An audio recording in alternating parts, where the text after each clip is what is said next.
The U.S. slapped sanctions on Russia's two largest oil firms, saying the move supports a peace process and demanding Moscow, quote, immediately agree to a ceasefire, unquote, in Ukraine. It's positive development. Good. I'll give Trump credit where credit is due. It's a positive development. Putin has been playing him for months.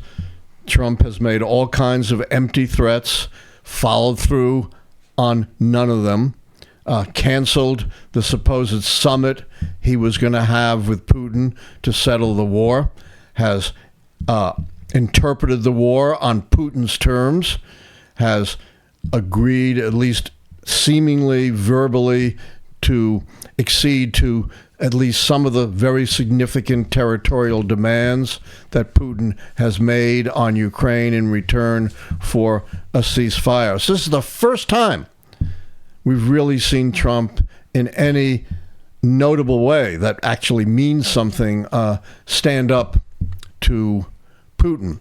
That is, he has sanctioned the two big oil companies in Russia.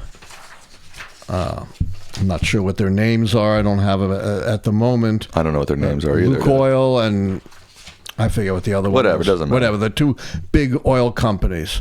And however, experts in the field have argued that this is probably not enough to force Putin to change his approach to the war. Really? Yeah. Interesting. That,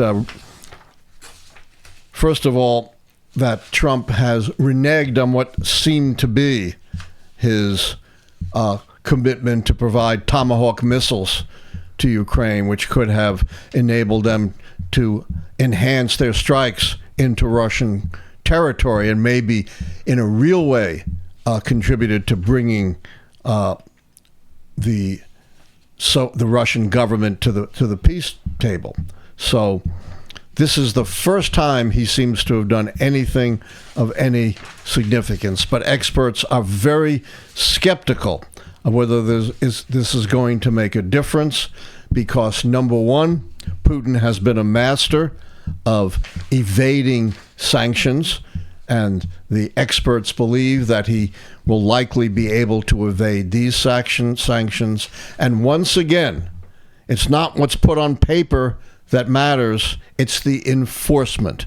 And experts in the field are skeptical whether the Trump administration will, in fact, vigorously enforce these sanctions. So much like the supposed peace deal in the Middle East, a lot remains to be seen, and a lot depends not just on the initial initiative, but on the follow-up. And by the way, these two oil companies are Rosneft and Lukoil, the two largest Russian oil companies. So these sanctions are not nothing.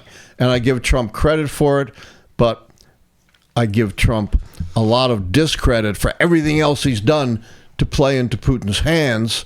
And it remains to be seen just what impact these sanctions are going to have.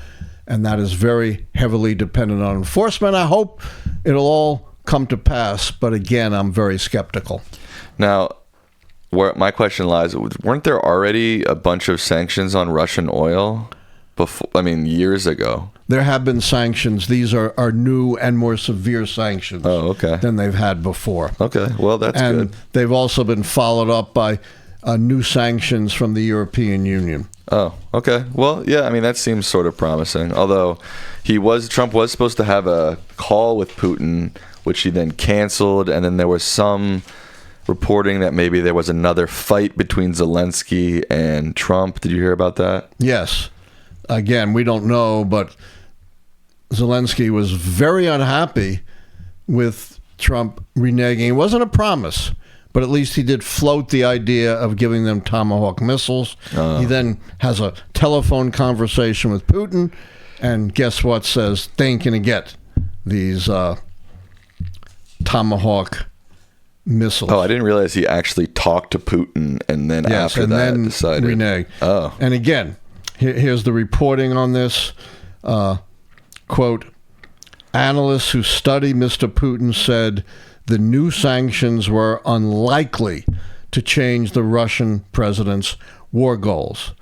Russia companies have long been preparing for the possibility of increased sanctions, said Titania Stanovaya, the founder of the political analysis firm R-Politik.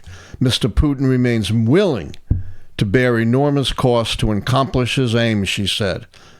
And Mr. Trump may well change his mind again. This is the problem with constantly whipsawing on everything.